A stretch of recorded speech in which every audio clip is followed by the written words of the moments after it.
We happy? Nick, we happy? Yeah, we happy. Science Shed! We're in the Science Shed! Science Shed! We're in the Science Shed! Come on, Steve. Bunsen. Burner. Dolly. Machine. Internal. Combustion. Why do we need? Steam. Petri. Dishes. Oscar. Base. Isaac. Newton. Transplanting. Science! Merry Christmas, Steve. Nick! Hey! Merry Christmas, we're back. We're back. Cheers. Oh, cheers. Hang on. Yeah, So we're doing a red wine. People who are looking at the YouTube version of this Yeah. podcast, hello! hello, cheers, Merry Christmas. Hello, It's Merry a- Christmas, everybody. it's Great a- to see you. It's a Christmas special of the Science Shed. For those that can't see me, I'm wearing antlers. You are wearing antlers and I'm wearing a Santa hat. You are. It's getting quite hot already. It's very fetching. Thanks. It's kind of weird having a Santa hat and then having a pair of headphones over the top. Did you think about dyeing your beard white for this as well? Could have That done. would look better. Or beard baubles. That would Beard work. baubles. I could have done that, couldn't I? Friend of mine, Stephen, he hung some baubles in his beard and he entered a competition and he won a beard grooming kit. Wow. From whom? Some company. Wow. I can't remember what they're called. But it looked very impressive. But he's got like about 1,000 Facebook friends, which I think helps in the Right. voting stakes. That's true. So we. But it did look good. Okay. Well, Merry Christmas, everyone. We've got a couple of things to talk about Christmas. Got an action-packed show. Action packed. That's Is right. it festive, Steve? I've got a couple of things. It's I did- festive! So before Nick arrived, I was Ho, ho, ho, ho! saturating the mic as always. Oh, shut up with your technical bullshit, Steve. You're just so creative and you just turn up, do your thing. We got some festive science things. Nick's come down to Cambridge and we're back in my flat This is Steve's flat. again. He's done a special corner of it up. He's like cleaned the walls off so that they look white. If Yeah. you move the camera fractionally to one side, there's there's just filth filth up everywhere. the walls. Yeah. Yeah, there's piles of old Chinese boxes. Steve's lives by himself, and he has a very poor sense of personal hygiene. Thanks, Nick. So, yeah, when I come, he makes an effort by scrubbing one tiny corner of the flat. I'll sleep here That's later. right. You It's literally true. I will be sleeping where we're sitting later on. It's it's Better so, go on the wine, eh? Cheers. Nick, Christmas. Christmas. Woo. What's Christmas like in the lab? Tell me about it in Southampton. Does everything slow down? Does everybody turn off kill all the cells and things like that? Yeah. Yeah, They it's kind could, of so the, I mean, cells. Some people want to stay over Christmas. to keep their cells alive. Yeah, So one explain of my. that to some people that's never done cell culture. How does that work? Oh right. So when we work in a lab, we work on cells. So Yeah. it's quite an interesting story. I'm not going to go into the long history of cell culture, but basically, you can grow human cells in a dish, Yeah, and you can grow one type. and they grow forever, right? So Some- as long as you give them food, they keep Well, going. no, there are different types. Right. Some cells will grow forever. There are cells which are called continuous cell lines. Yeah, They'll never stop dividing. They're like cancer cells. Some continuous cell lines are cancer cells. Yeah. Some of them spontaneously, when you grow them in culture, they will grow forever, and they kind of have become So when cancerous in a dish. people think of like a petri dish, it's like, you have kind of a flask. It's similar to that with media, which keeps the cells alive, gives them food and proteins and sugar and stuff. And they just kind of if you keep them in that environment at the right temperature, they'll just keep on dividing and growing. Yeah, so like you can grow human cells in dish. Actually, I've had some cells taken from my arm. Can you see that little scar there, Steve? Oh yeah. Hello, everybody on the video. You can't see it from where you are. Maybe Yeah. I'll take a close. I had some cells taken on my arm. Yeah. So you can take them from your arm and you can put them in a dish. It's basically a plastic container like Yeah. a petri dish, and it's got a charged surface, so you have to treat the surface. And then you pour on what's called medium, right? And the medium is basically loads of salt, Yeah. some vitamins, Yeah. some amino acids, Yeah. so those are the building blocks of protein. And then about 10% of it is the serum from cow blood, Right. calf And so blood. serum's just all the stuff left over after you've taken the red blood cells out, right? Yeah, imagine you give some blood.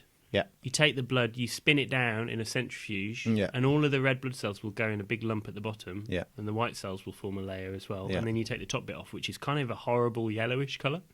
But you add a little bit of that to your cells. Yeah, about 10% of your medium is that, and that's what helps the cells grow. You put them in a dish, and they stick to the surface of the plastic in Yeah. the petri dish, and then they divide.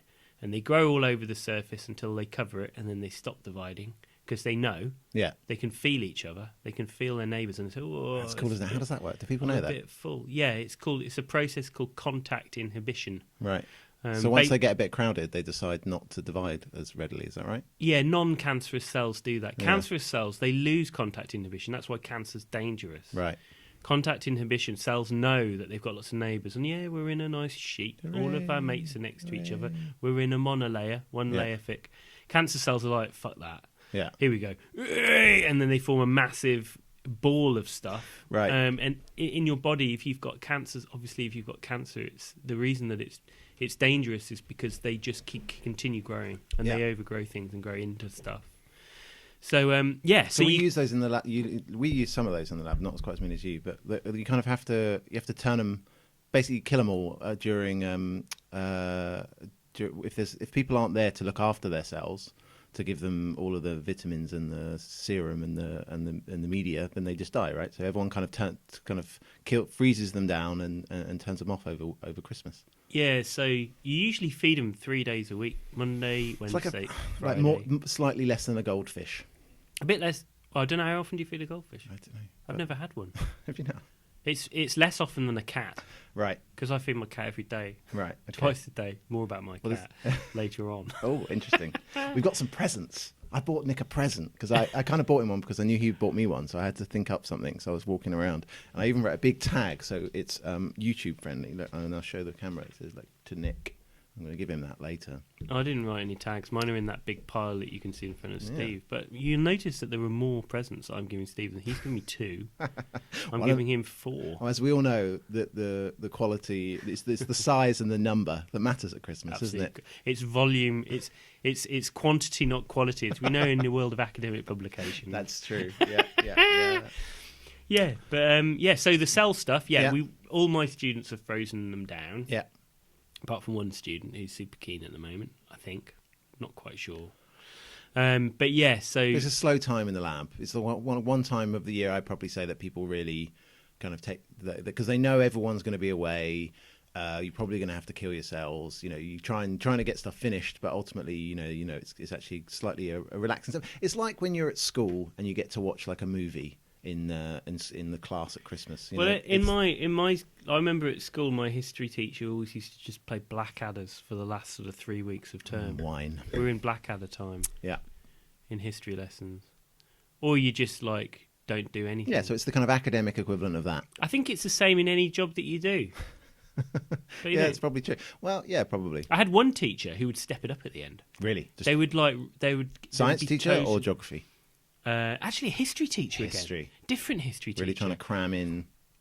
They'd be like, "No, we're not stepping it down. In fact, Yeah. they step it the other way, so it gets more intense before Christmas."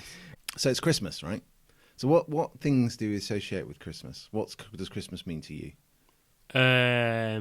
It means So you're waking up Christmas Day, Right, Booze. Booze, right? Got some science about some booze for you. What?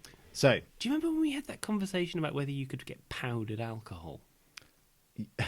We're talking. What were you going to say? right. So I've come across this paper, Nick. Oh, Yeah. So it's a paper from PNAS, which is the Proceedings of the National Academy of Sciences, but Nick likes to call it penis. Yeah, PNAS, by a gentleman called Philippe Schmidt-Koplin, and this is the title of the part of the research article. It says, Hi, Philippe, by the way. Yeah, hi, Hello, Philippe. I'm sure he watches. Big fan of the Science Shed. Oh, yeah. Friend of the Science Shed. Yeah. Unraveling different chemical fingerprints between a champagne wine and its aerosols. So it's a peer-reviewed, it's a proper scientific paper. I'm going to read you the start of it, and it says, as champagne or sparkling wine is poured into a glass, the myriad of ascending bubbles collapse and radiate a multitude of tiny droplets above the free surface into the form of very characteristic and refreshing aerosols. This is way too kind of poetic for the myriad of ascending bubbles. It gets worse. Right? It's hardly technical. So what these people are doing is they're using mass spec, right? So mass spec, for anyone that doesn't know, is an analytical tool that's used very widely in chemistry and in biology. So when people get done for drug doping or something, that's nearly always confirmed by mass spectrometry. Is it? Yeah. Anyway, so it's a technique of separating out different compounds, and then you can work out what they are. So what this paper is about champagne, and it's about looking at flavour compounds, all the different compounds that are in the champagne, and whether they're different in the bulk of the champagne, in the liquid bit of the champagne, or if they're different in the bubbles. Yeah, right? but why? Why should I? This is going to annoy you because I only drink the champagne. But so not the bubbles. No, but there isn't. I'll come on to it. So basically, surely you should compare a flat one and a fizzy one. Well, it does do that.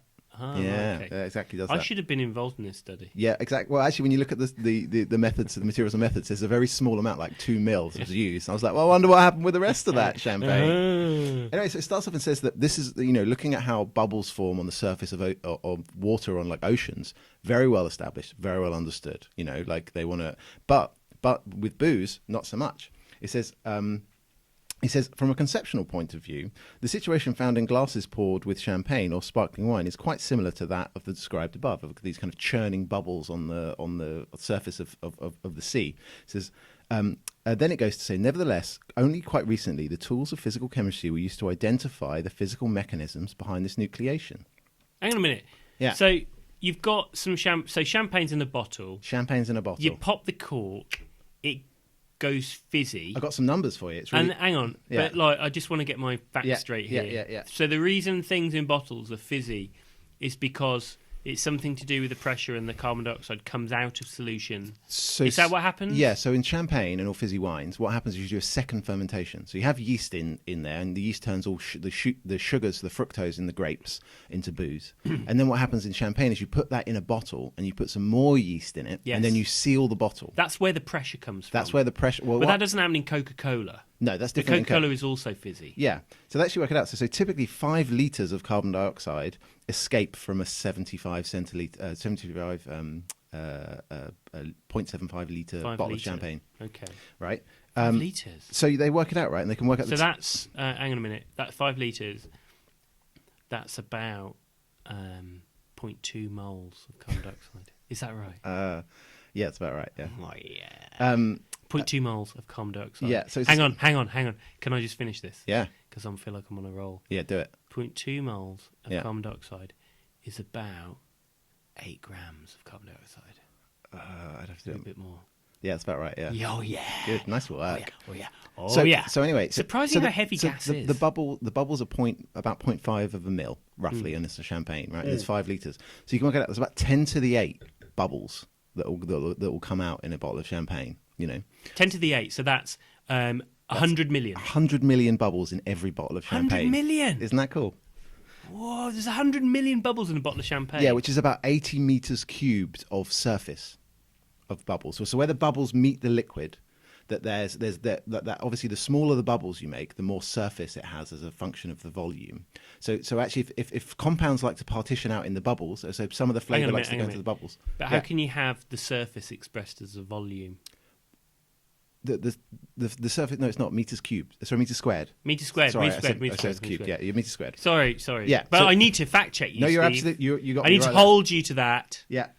So this is how chemists think about champagne, right? It says champagne and sparkling wines are multi-component hydroalcoholic solutions supersaturated with carbon dioxide dissolved gas molecules formed together with ethanol during the fermentation process. It's so what they do is they take these bubbles. So the scientific question they're addressing is do the bubbles affect the flavor of champagne? Well, yes. Well, no. First of all, I'd like to just point something out here. Yeah. Flavour is something that's a subjective term. It's nothing. It's non-objective. Indeed, but okay, if you did So champagne does it and it affect was the flat, chemical composition? Do the bubbles affect the chemical composition of the champagne? yeah. Well, I don't know because it depends whether you. It depends if you're drinking the gas phase. Yeah. Then you may be tasting something different, which Yeah. is not present in the liquid phase. Yeah. So there may be some weird thing on your tongue. So that's so exactly right. So what they found is so they did these experiments where they looked at all the compounds that are present in flat champagne and all of the compounds that are present as champagne still bubbling. And they looked at the difference in those things, and they said, "Is there any difference?" And this technique they use, this mass spectrometry, is very, very sensitive to these compounds. And they find that they do. There's flavor. There's compounds that much readily like to be in the bubble than they like to be in the liquid. And so those flavors that you might not necessarily be able to taste are much more present in the bubble. So the argument champagne flutes are kind of long and thin. So did they separate the bubbles and the champagne and then do mass spec on both? No, they did the bubbles and the champagne and just flat champagne. Oh, right, and right, they took the difference. But they go through and it's a proper paper. There's lots of graphs and things, and then it said they can discriminate that there is a difference in these compounds. And actually, when you think about a champagne flute, it's long and tall, and actually they work out the rate constant for the partitioning, and actually it takes about a second on that. So what you want is as those bubbles transition. What you want is a long, thin tube, because what it does is it gets more of the flavour compounds into the gas bubble because it has longer to travel. So you don't want to have one of those kind of like shallow ones, when they pour a bottle not on the if top you, and not, it dribbles exactly. down. Yeah, those kind of like So you bowls. want to have a proper flute. That's So the best way to enjoy but it's champagne. scientific evidence of why you want a flute. Oh, there you go. And then at the end, you'll hate this. He says this. So this is the last sentence of the paper. He says, champagne wines thus. It says champagne's thus supporting the idea that rising and collapsing bubbles act as a continuous paternoster lift for the aromas in every glass of champagne. Can we bleep out what I'm about to say? What a... Yeah, it's awful, isn't it? Paternoster lift. There's one, just going on there was a Yeah. paternoster listed at Sheffield University. There's one at Essex too. Jesus, they're dangerous as hell, They're man. really scary. You remember that bit at the end of Total Recall when the man's arms come off? Yeah. Welcome to the party, Richter. That's a patent. So, if anyone doesn't know, so a paternoster lift is like this weird lift. Paternoster is some Greek, it's some Latin term for It monks. means our isn't it? father. Yeah. But it's like a lift that doesn't have any doors, so it kind of continually. If you imagine like a kind of an escalator, but a lift going up between two floors, you have to kind of step on and off it while it's moving. Can I just say, Steve, that you're at Cambridge. Yeah. You should understand some Latin. basic Latin. Steve, do you want to know about my quote board at work? Your quote board. Have you got a quote board? No, what's a quote board? On our wall in our office, we've got Yeah. a quote board. Yeah. So when someone says something funny Yeah. or silly, someone, if they notice it, they'll write it down on the board. Yeah. Do you want to hear some? Go on then. You got to guess which one I said. Go through them Okay. all. Okay. System restore is great. If only life was like that. Have you ever thought that? If you could just go back, rewind. System restore, right? Yeah. Does that still exist? It does, yeah. If you, yeah. I don't I've think not they call used it it that. for a long time. But system restore, you do something on your computer and it Yeah. forgets everything that's happened in the past 7 weeks, and you go back to like another point. Yeah, that's good, isn't it? It's very good. Yeah, I don't think that was you. No, it's a Because valid point. it's not you're not technically minded at all. You'd just be swearing at something. You wouldn't be. Kick the hell out of it. Yeah, exactly. Yeah, yeah. I've had a run-in with our IT department recently, actually. Really? Well. Their solution to any computer problem is bring it to us, we'll rebuild it. It's like, no, just I don't want to have to get all of my stuff. Yeah. I don't know where things are on my computer. Yeah. It'd take me weeks to locate everything. It's like kind of analogous to being some kind of Welsh sheep farm where all my sheep are scattered over Powys. And you've I've got got to to find somehow them. say, find them just all. get all your sheep back. We'll sort it out. It's not that easy. I like your analogy. I've got loads of Yeah. programs. Yeah. Like it took me about 5 hours to find where my PDFs on Mendeley were, all my papers. So these are all my documents that I get from a literature search thing that I've got on my computer. Yeah. They all get assembled somewhere. It's a mystery to me where it was. Yeah. It took me a while to find it. I found them now. Anyway, so I don't like the fact that they make you rebuild your computer every time anything goes wrong. I've got another quote here. Yeah, go on And you won't get this one, I Right. don't think. You might get it. Is it biologically? Yeah, it's biological. I might get it. You might get it. I'm not, yeah. Shall I try you? Go on then. My willpower gene is methylated. So you're talking about is that an epigenetics joke? Yeah, well done. I'm impressed. What does it mean? That's I don't know what it means. So basically, in your DNA, you've got loads of DNA in your cells, and it depends. What a cell does depends on what parts of the DNA are switched on. Yeah. What genes are switched on. Some are switched off, some are switched on. And some of that's controlled by other proteins the cells make. Yeah. And some of it's controlled by little chemical groups which are added to parts of the DNA. And sometimes they are methyl groups. So that's a carbon with 4 hydrogens on it, turns into 3 when it's a methyl group. So methane's got 4. Yeah. The methyl group's got 3.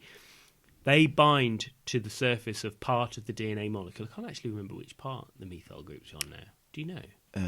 No, but We'll do a little fact check yeah. later on. But anyway, what happens if it's methylated is it's inactivated. Right. Do you see how shit that joke is now? That's a terrible My joke. willpower gene is methylated. It means it can't be asked. Can't be bothered. We do go to extreme lengths just to kind of... We've had this conversation before, but science should be about explaining the world, not making it more complicated. Exactly. Yeah.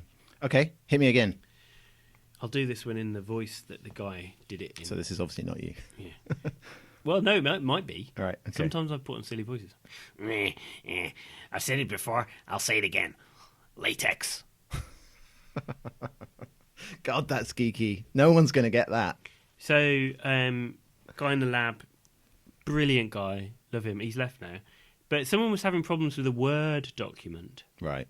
And Word it can be a bit flaky on a computer. And he's obviously a geek. Have you heard of latex? Yeah, we use it all the time. Oh, what a lot of fucking dull. Yeah, physicists love it.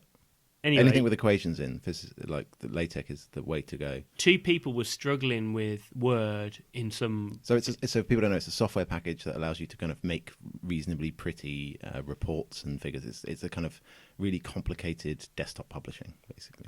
Yeah, it's like Word where you have to do more of the work yourself. Yeah. But there were 2 people struggling to work Word. Yeah. And he shuffles up behind them. Yeah, I've said it before. I'll say it again. Latex.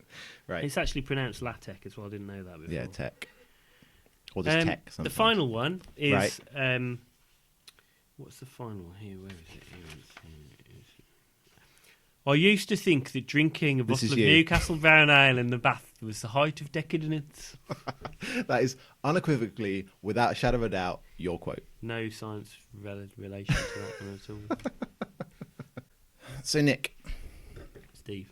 it's one of the other good things about Christmas that I like is it's the Christmas lectures. Do you like the Christmas lectures? No. You don't like the Royal Institution No. Christmas lectures? Why not? Do you know who's doing it this year? So can I It's a just chemist. Can I just elaborate first of all? Yeah. I do like the Royal Institution. So we should explain what the Christmas lectures are. Well, there was a guy called Humphrey Davy who was actually famous for discovering some of the Group 1, the alkali That's metals. right, yeah. Alkali Earth Group 2? 2, yeah. Alkali metal. Sodium, he discovered sodium. He also invented the miner safety lamp. That's correct, yeah. Which was a way of stopping miners getting blown up when methane was in the tunnels. He used to do public lectures in the Royal Institution. He was like some kind of dude in there. I think he was like I don't know what you'd call it, curate or something. Yeah. But he was an early scientist. This was the late 1700s. And 1825 was the first one. officially they were called that, but there were lectures long before that's that. right, yeah. Yeah. And there were and Faraday Michael Faraday, who was a bookbinder's assistant, used to go to them. His dad was, I think his dad, or no, someone in the family was a bookbinder. He used to go to Humphrey Davy's public lectures, where they used to show things like laughing gas and things like that, and he would write up very detailed notes. Isn't that awesome? He'd write up these amazingly detailed notes and send them to Faraday. Yeah. And Faraday liked the notes so much. You don't mean Faraday? Oh, sorry, Davy. Yeah. Davy liked those notes so much that he invited Faraday to come and help him out because one of his assistants blew like his eyes out or hurt a finger or something. Awesome. So he took over a position. Faraday did, and they kept up the tradition. Enlighten me more. Faraday nailed it. He really. So I've got the list in front of me now because I had a look at it earlier. So from 1851 to 1860, he did it every year. Faraday. He was just like, he was loving the community. So he used to invite, predominantly it's for children. I think that's always been the case. They've tried to kind of explain science in a way that people hadn't seen before. So he did one year on attractive forces, did another one on chemistry, voltaic electricity, the chemistry of combustion, attractive forces, static electricity. Well, just on that note, I mean, Faraday was one of probably the best and the first people who did public engagement for kids. Yeah. He wrote a famous book. It's called The Natural History of the Candle. Do you reckon someone's watching this and taking notes to send to us? There's a future Michael Faraday. They're writing abusive tweets, maybe. Yeah, the bottom half of the internet, which will just be below here on YouTube, is people shouting at us. So every year there's a kind of a series of lectures. There's normally about 5. Is that right? There's about 5 something lectures. like that. They're usually given by the same person, aren't they? Normally. Well? So David Attenborough's done it. Yeah. Richard Dawkins has done it. I remember John Sulston doing them. Yeah. And I like those ones because he's not really a very good public speaker. And well, they were chemists. like, they're all scientists, so they generally aren't. Right? And they're on TV. Yeah. But they're just kind of like, they're just a bit shit. Aren't they? Yeah, it's all a bit awkward when there's someone like comes in, a little Smithers character, because kind of wheels in their like really bad explanation. Yeah, who's doing it this year? So it's a materials chemist called what's his name? Oh man, I lost his name. It's Saiful Islam. His name is. Saiful Islam? Yeah. Isn't he a science correspondent for the BBC? Or am I thinking of Faisal Islam? I think, yeah. Racist. It's not racist. He's got a similar name. It would be like Mick Evans and Nick Evans. Yeah, I agree. I can think it's easy to confuse. So he's got his material. He's doing the whole series on, basically he does research on battery storage. So he's doing it on kind of the energy problem, how to solve it. I think he's from the south somewhere, but he works in Bath. Oh, right. Okay. And yeah, there's a series. Very wet in the bath. It's not very good. Electricity never. Yeah. Well, that's why he's such a good researcher, because even if you're in the bath and you research batteries, exactly, that's how good he is. Classic. It's a self-selection. So the Royal Institution Christmas lectures are coming. I always get quite excited about those. I really enjoy them, but I don't think many people really watch them unless you're a scientist. They're pretty boring. You think? Yeah, they're Did you watch boring. Richard Dawkins' ones was good. He did Growing Up in the Universe. I don't like Richard Dawkins. And Pete Wothers, who's a colleague of mine at Cambridge, he did them in 2012. Oh right. And he burnt a diamond Did he? in liquid oxygen. Yeah. And did it blow up? It just burns. Really? Yeah. Do you know what's cool about diamond? Diamond dissolves in steel. So if you take a diamond and just put it on like a steel plate and put it in the oven and cook it dissolves. It disappears. Can you get it back out again? Well, you can, but it's not. It's just carbon once it's dissolved. It makes steel. No. So imagine that you get in your lab. You can you want to do some Kill a experiment. diamond. You just like putting sugar in tea. Diamond dissolves in steel at a hot enough temperature. That is crazy. Isn't it cool? Well, he's a vandal. I don't advocate that. No. So that's so the Royal Institution of Dyslexia. I think that will be fun. I'm looking forward to those. We can maybe talk about those. If you don't like them, you think they're No, I'm not boring. going to watch them. They're boring. Okay. Well, I'm going to watch them. And tell You how watch good they them were. and you can tell me about them. Well, they're Save me boring. the effort. Nick, we messed up. What? Yeah, the camera stopped working for some reason. Oh no. Yeah. So we're in the middle of Nick giving me a very kind present. Yeah, it was a crystal skull. Crystal skull. Yeah. So through the magic of editing, we're going to have to drop you back into the Science Shed. We're sorry about that. About now. Nick, thanks so much. There's my first present. We just had a few technical difficulties there, so we might not have seen it. But Nick bought me a crystal skull. Merry Christmas, present. That's really Steve. kind of you. Thank you. Oh, that's all right. All right, so It I'll wasn't leave that expensive, there. Steve. Right, I'm going to open another one, then I'll get Cheap. you to open one. I don't quite know why I bought this. But I was imagining you working in the lab, like sort of a bit obsessive. Your students, you don't know what they're doing. Yeah. They're irritating you a bit. They're not up to scratch. Yeah. So I thought this would help you in the lab. So Nick's bought me some spy glasses, so you can see what's going on behind you. Yeah. So Thank you very much. And you left the price on as well. I'm going to put them on did I right leave now. the price on? Yeah. I only bought them because don't drop them on the floor. Are you drunk?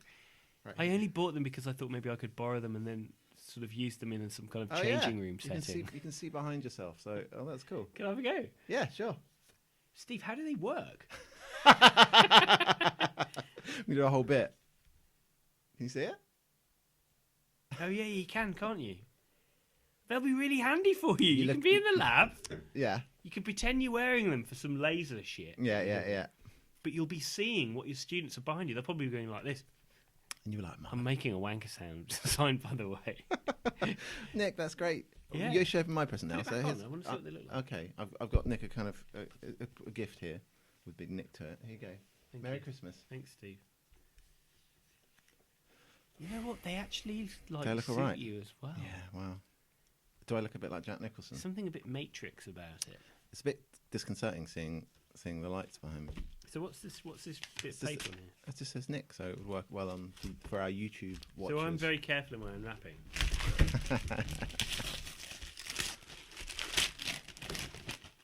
Oh, thank you, So Steve. tell the listeners what you got. So Steve's bought me a book which is called "Surely You're Joking, Mr. Feynman."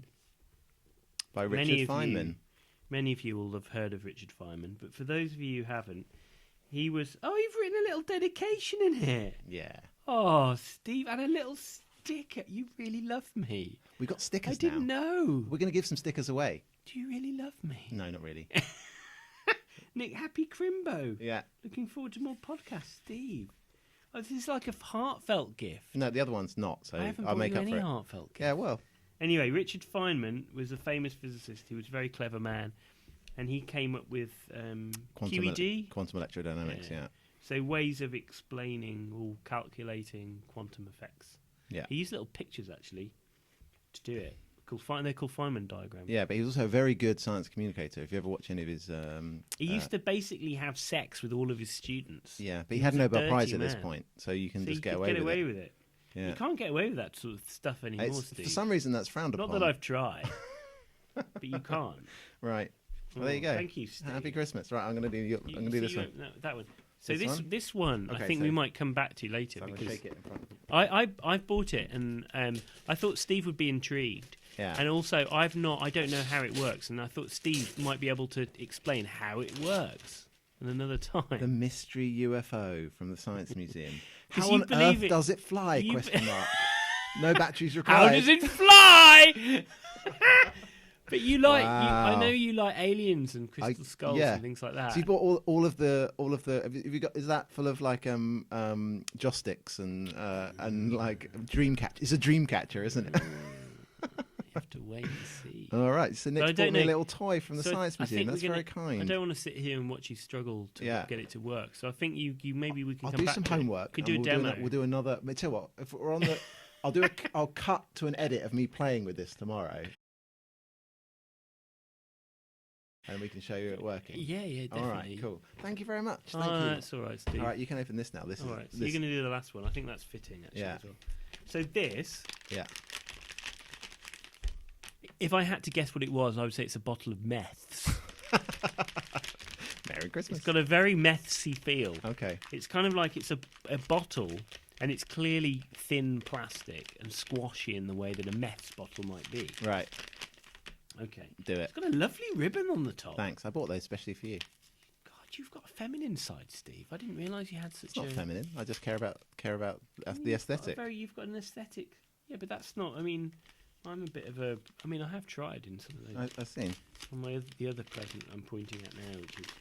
So yeah, What? Oh, I know what the bloody... And I actually thought about buying this myself. yeah. This is deionized. Is it really deionized water? No, it's not. I you did try. I bastard. did try and find it. I went to 5 places today to try and Get it find. in the lab. Just pour out the thing Yeah, in the lab. I was going to do that, but then I bought. So if people haven't listened to the science show before, Nick and I had a big argument about deionized water, whether it would kill you. So I bought him a bottle of I'm water. drinking it. I'm still alive. I want people to tweet.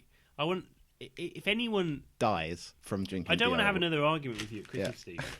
So let's not argue, but let's just say to people, if you want to find out about the deionized water argument, I think it's in podcast 13, if I remember right. Yeah. It may be in 14. I can't remember. But anyway, Steve thinks that deionized water is toxic and dangerous. And I reckon Because I understand about equilibrium. And I think that you could drink as much as if you wanted, you'd be totally fine, because I understand about biology. All right, good. Right, final present, Nick. I've got to move my wine out the way. Oh, what is it, Steve? What is it? So this is a much bigger present. This is in a big red box. Sorry, big blue box. I want the box back, by the way. Okay, it's semi-heavy. It's got a nice purple ribbon. Got a purple ribbon. I Nick's put tried around to it. make. What's made a in bit it, of an Steve? effort. What's inside it? What's inside it? What is it? What is it? Ah, of course. It's the snowman. Oh, there's no even batteries in it. So no, you got to push the little button on the end of the wire. On the end of the wire. Okay, hold on. There There you we go. go. So, so for those of you that are listening, He bought me a snowman, but it's Steve- not. it's There's a story to the it's snowman. a shiny, glittery snowman with a blue scarf and a lovely little black hat and a carrot for a nose. And when Yeah. you push the button, it kind of lights up in sort of garish colours. Nick and I met in Stanford, and it was Christmas one year. And Nick's partner bought this ugly snowman, as you can see right in front of me. And Nick hated it right from the start. And when they left California, they gifted it to me I think I secretly left it in your house and then ran away. because you knew you hated Well, it. I had a load of old shit Yeah. that I wanted to get rid of, and I dumped it all in Steve's house without Yeah. him sort of knowing about it, and then left. And Because I knew he hated it. do you know what? And then I posted you it back. posted it from for Christmas. America Yeah. back to the Totally UK. worth it for a gag. And now How we've much did come it cost home. to send it? Oh, I don't know. It was worth Probably it. like $20. It was whatever it was worth it. So now for I've your returned. misery, it was worth it. Now I've returned Oh, the it's- Stanford Snowman. The Stanford Snowman. I'm glad to have it He's back. smiling at Well, me with. I can guarantee like a I know what you're paedophile. getting next Christmas. Oh, well, thank you very much for Oh, my that's all right. presents. Thank you, Steve, for my lovely book Yeah. and for my bottle of water. So I got some science about Santa to talk about. Ho ho ho! So there was an interesting post from the Journal of Physics Special Topics. on Oh, Santa. great! Yeah, so it wasn't a paper as such. So the Journal of Physics Special Topics are our old friends, Yeah. and it's run out of the University of Leicester, and it's a kind of thing for undergraduates to learn how to write a science paper. So they write about something that's interesting or sort of fun. Exactly, In but in a scientific way. style. So we've had before, how can Superman make time go backwards, and how can Batman safely jump off the top of a building? Yeah, but what's going to happen in a couple of days, Nick, when Santa makes his rounds, is that Santa's got to deliver a lot of presents really quickly. How fast does he have to go? Well, so here's the logic, right? So Santa, there's 2 billion children, roughly, people below 18 in the world. But since Santa doesn't appear to handle Muslim, Hindu, Jewish or Buddhist children, it's just the Christians mainly, right? Yeah, but I think Santa comes for other religions. Not too. for the sake of the stats, Okay. right? So that reduces the workload to about 15% of the total population of children. So it's about 378 million kids he's got to deliver to. It's a lot right. of kids, isn't it? Yeah. So this a kind of census rate is they have estimated about 3.5 children per household. That's kind of 91 million homes he's got to go to. Right? 91 million homes. Yeah. So Fuck, that's a lot of homes. it's a lot of homes. He's going to be a busy man, right? So he needs 30. So if you add up the How whole, long is 91 million seconds? well, I'll get to that. All right. So there's 31 hours of Christmas due to the time zones, right? Right from because of the Yeah, no, I get that. So basically, Christmas lasts longer than a day because it takes Exactly. the sun. Yeah. So assuming that he travels west East to west. So it's 822.6 visits per second he needs to do in order to get around 91. 822 visits per second. Yeah. Yeah. That's like really fast. That's faster than, in Formula One when they time things. Yeah. That's done to the thousandth of a second, isn't Yeah. it? So So you just about fit it in. So in a thousandth of a second, he's got to park, hop out the sleigh, jump down the chimney, fill the stockings, distribute the remaining presents under the tree, eat whatever snacks have been left, and go back up the chimney But in how the the sleigh hell is into he the so next house. fat? Well, because Moving at that speed. for the rest of the year, he's pretty chilled, right? So he's kind of like, he gets really obese and rotund, kind of like a walrus before the winter. And then Yeah. at Christmas, he does this mental trip. And then at the end of it, he's like this scrawny kind of messed just up completely skag broken. addict Santa. Yeah. So that many he's got to do. So his average speed then during that day, those 31 hours, is 650 miles per second. Right. Average speed. That's 600. that's because he's got to go to. That's the What's that in kilometres per second? It'll be like 1,000 kilometres Yeah. per second. And the speed of light is what? So it's about 3,000 times the speed of sound he's got to travel at in order to be able to do this. Bloody hell. So it's pretty good, right? He'd wake you up with a sonic boom. Exactly. Yeah. Ooh. So then the payload. Did they mention right? that? Yeah. So When did this come out? This year? Or no, this is a couple of years ago. So she said. So and then you got to think about how much he's got to carry, right? So he's got to carry all of the stuff he's got to distribute to the kids, right? And that can be quite. 378 million. No, 91 million houses he's got to go to because there's about 3 kids per household. Yeah, but even so, each kid's got a present. Yeah. That's So 378 million presents. assuming that each child gets something, a medium-sized gift like a Lego set, which is about £2, the sleigh has to carry £2. roughly. Why Wait. is this an American? This Well, is it obviously Leicester. was done. Why are Yeah. you using imperial I don't know. names? The sleigh has to carry 321,300 tons of toys. Jeez. Yeah. So, and that's not counting Santa. Would that have any gravitational effects? Not really. It doesn't weigh that Don't much. explore it. But he says on land, conventional reindeer can pull no more than about 300 pounds, and maybe that's why they did it in pounds because that's where they got that stat from. So, so even if we assume, so then what they do is you can assume that a reindeer has a flying reindeer, like Santa's reindeer, can carry 10 times that of a normal reindeer, right? So you're being generous with the assumptions. Yeah. Even then, you need 214,200 reindeer to carry all the Lego sets for everyone. You know what? That's a lot of names that rhyme with dancer. How many Blitz and Cupid, Comet. But they don't all rhyme with dancer, do they? Yeah. Could you reckon there's that many names? How many names are there in the Western world? Well, you mean you'd have to Would be there be able enough to names name? for every reindeer? Probably not. 200,000 names. We just make new ones like people these days. That's how I refer to modern life. Yeah. People these days. People these days naming their reindeer whatever they want. Pinky Kane. Yeah. Moon Unit. Yeah. Yeah. So now we think about the energy associated with Santa's trip, right? So he's taking 353,000 tons at 650 meters per second, right? Sorry, miles per second. Think of the acceleration and the deceleration. Well, the air resistance is about 4.3 quintillion joules of energy, as they claim. They worked it out. What's a quintillion? A quintillion, I think. I don't know. No, I should don't know that. either. I always get So billions, standard 9 form. noughts. Yeah, What's 12 noughts? quint must be 15 noughts, I think. Yeah, I think Yeah. you're probably right. Yeah. So that's per second each. So in short, they will burst into flames almost instantaneously, exposing the reindeer behind them and creating deafening sonic booms in their wake. Oh, wow. So you have to do it in a sort of an air-free atmosphere.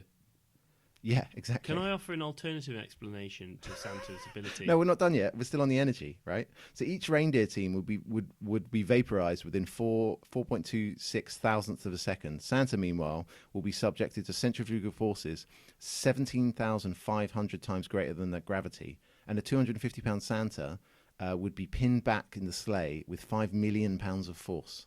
Jeez. Yeah. So he's not going to be a well Santa.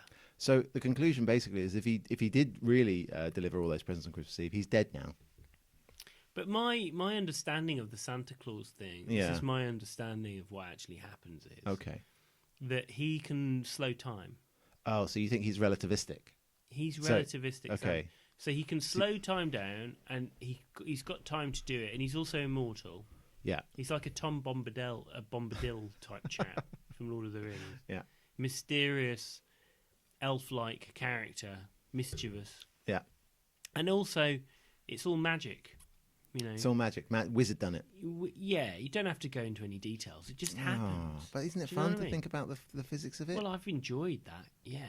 But I think that he doesn't explain. I mean, Santa, for me, is coming down my chimney this Christmas. I'm looking forward to seeing him. Okay, well, I'm And I'm sure he'll be very well. He won't be all, he'll be jolly and fat, and he'll have rosy cheeks, yeah. and he'll leave me a couple of presents, and Maybe all a of his nice science glass of stuff. port. Yeah, he doesn't worry about science. He must be quite He drunk. works outside of the constraints of normal reality. Right. That's how they... This is the argument they use in black holes and stuff, isn't it? And in religion.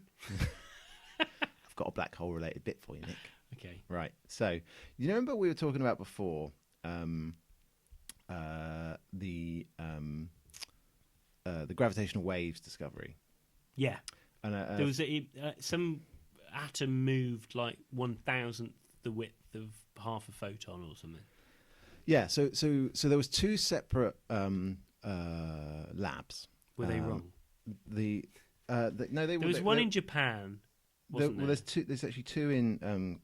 There's one in a place called Hanford, and there's one in a place called Livingston. They It's put called them the deep LIGO underground, don't experiment. they? They put them real deep underground. It's an incredibly difficult experiment to do. In They fact, don't like it's by cosmic far rays. it's by far the most accurate precise measurement we've ever made as humans. You know, when I hear things like this, and I feel like I'm Donald Trump now, Yeah. because I'm not an expert, Yeah. but I treat it with a certain amount of skepticism, Right. because I know how hard it is to make measurements with any degree of certainty. So these things are, it's essentially a big interferometer. So you have a in the 70s they worked out how big that interferometer would be. So an interferometer is just a way of having light interfere with itself, and it can be very sensitive to distances. So one of the famous examples of where people used that was in the Michelson-Morley The experiment, experiment in the exactly, yeah. 1800s, where they wanted to find out how light was slowed by the rotation of the Earth around the sun. Yeah. So they had an interferometer, which basically all it does is it shines light sideways from the way you're moving, Yeah. and then in the direction the way you're moving.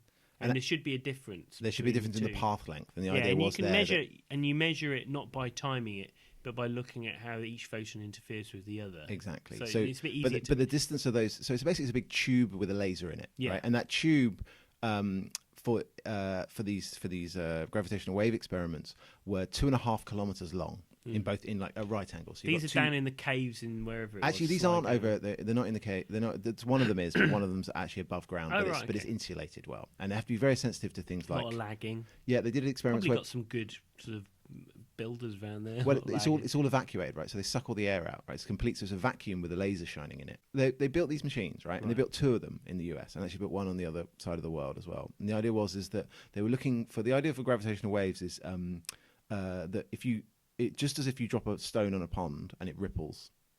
The idea is that Einstein predicted that would be true for gravity too, and the trouble is that the size and the magnitude of things you have to do in order to be able to ripple gravity is very large, Well, if you think, very I mean, large. I can imagine this as well because But they're measuring a difference that's less than a 1,000th the width of a proton is the difference in path length that they're measuring on these interferometers, right?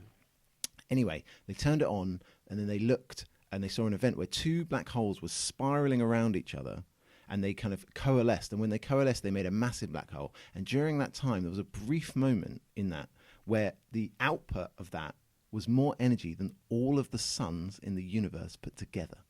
That's how energetic that process so is. you're talking about the whole universe, The whole universe of all the stars. observable universe. Of all the observable universe. Sorry, Steve, I don't believe it. This is true. No, I don't believe it. I don't believe Yeah. it. So 1.3 billion years ago, this thing happened, right? And it's the light from which has been traveling from that event to us. It's taken that time. And do you know what they saw it with these experiments, and then they converted it into a sound. Nick, do you want to hear it? Go on then. So this is the sound of two black holes coalescing into a single black hole. If this is a Muse song, I've heard it before. It came out in about 2005. Are you ready? So this is from LIGO at Hanford. So LIGO is the name of the experiment they used to do this, and LIGO at Livingston. And they recorded the same thing, and they turned it into a sound. So obviously it's light, and they're measuring light, and they're measuring the interference, the effects, but they turned it into a sound. Ready?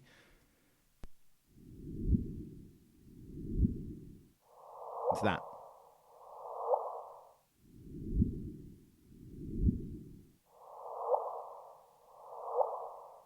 Well, it sounds like a shit episode of Doctor Who. But that's the sound of two black holes colliding 1.3 billion It's not years the ago. sound of a black hole.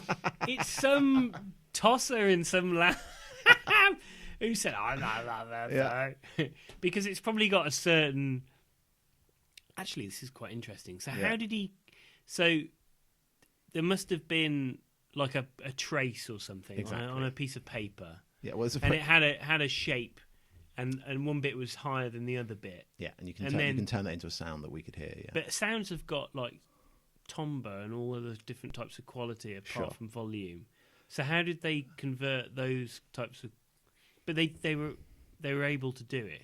Yeah, I mean, I'm not sure of exactly the details of how they turned it into a sound, but that was the goal. Is it's you can imagine how loud something is. So we'll talk in sound here because it's not actually the sound we're hearing. We're hearing an interpretation of it, but something has to be so energetic that the light's been expanding in all directions for 1 billion years, and so we can still just about hear it. And they in fact they discovered it very early on to turning on the experiment.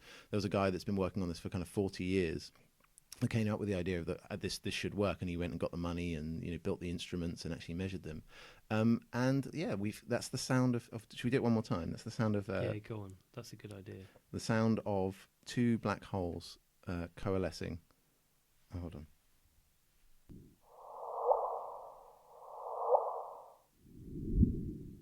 Well, what's the first one and what's the second one? I think it's just the little whoop. I think that's it, and the rest of it's just kind of noise from other things. But the Noise from other things. well, there's background noise from the interferometer, right? I'm sorry, but I'm a bit sceptical about this now you've said that the other stuff is just another thing. Anyway, Merry Christmas Merry from Christmas. the Science Shed. Merry Christmas to everyone watching at home, and very best for 2017. I hope we're editing this Yeah. Do you want to try one more? because I had my clothes off earlier on. Do you remember?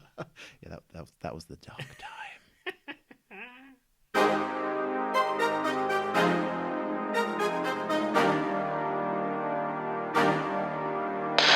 Science Shed! We're in the Science Shed!